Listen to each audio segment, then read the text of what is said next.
બોડેલી લાઈવમાં આપનું સ્વાગત છે। કવાંટની ધરતી પર કરુણ કાળ ઉતર્યો, બે માસૂમ કડીઓ જળમાં વિલીન થઈ ગઈ અને સમગ્ર પંથક શોકમગ્ન બન્યો। છોટાઉદેપુર જિલ્લાના કવાંટ તાલુકાના મોટી જડુરી ગામે સર્જાયેલી કરુણ ઘટનાએ સમગ્ર પંથકને આઘાતમાં મૂકી દીધું છે। જીવનની વસંતમાં ખીલવા આતુર બે માસૂમ દીકરીઓ અચાનક જળના આલિંગનમાં સદાને માટે સમાઈ જતા ગામની દરેક આંખ ભીની બની છે। આ દુઃખદ ઘટનાએ માનવ હૃદયને પણ ઝંઝોળી નાખ્યું છે। પ્રાપ્ત વિગતો મુજબ કુપ્પા પાણી પુરવઠા યોજનાની પાઇપલાઇનનું કામ ચાલી રહ્યું હતું। દરમિયાનમાં ભરેલા પાણીમાં રમતા બે નિર્દોષ બાળકીઓ અકસ્માતે ડૂબી ગઈ છે। ક્ષણભરમાં બનેલી આ દુર્ઘટના એક નહીં પરંતુ અનેક પરિવારોના હૈયામાં અફાટ વેદનાનો દરિયો ઊભો કરી દીધો છે।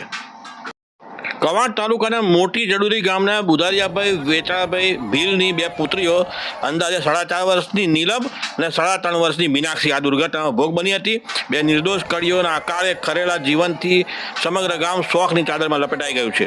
આ ઘટના માત્ર એક પરિવારનું નહીં પરંતુ સમગ્ર સમાજ દુઃખી બની ગયો છે। જ્યાં થોડા સમય પહેલા બાળ હાસ્ય ગુસ્સો, ત્યાં આજે નિઃશબ્દ પીડા અને આક્રંદનો માહોલ છે। ગામના દરેક હૃદયમાંથી એક જ પ્રાર્થના નીકળે છે કે પરમાત્મા નિર્દોષ આત્માઓને પોતાના ચરણોમાં સ્થાન આપે અને શોકગ્રસ્ત પરિવારોને આશય વેદના સહન કરી શક્તિ પ્રદાન કરે। બાળપણના હાસ્યને જ્યારે સમયની નિષ્ઠુર લહેરો ગળી જાય ત્યારે માત્ર પરિવાર જ નહીં, આખું ગામ શોકમાં સાગરમાં ડૂબી જાય છે।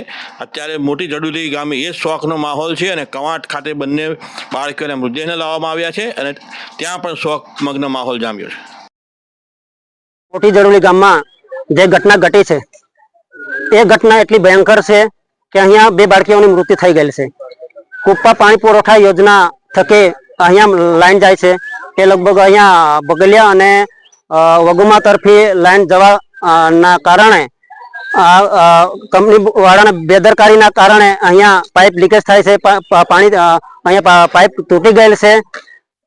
પાઇપ તૂટી જવાથી ખૂબ જ પાણી અહીંયા ભરાઈ ગયેલું છે અને એનું એટલું પ્રેશર છે કે જાણ આ ધરતીને પણ ખોદી નાખે છે। તો આ પાણી ભરાઈ જવાના કારણે બે બાળકીઓનું મૃત્યુ થયું છે। એ બે બાળકીઓનું મૃત્યુ થવાના કારણ આ કંપની વાળા છે। માટે અમને આ બાળકીઓને ન્યાય અપાવે, અમને વળતર મળે અને સખતમાં સખત કુપ્પા પાણી પુરવઠા યોજના ના અધિકારીઓને સજા થાય એ લોક માંગે છે। શું નામ? ભીલ કેમજીભાઈ વાનજીભાઈ।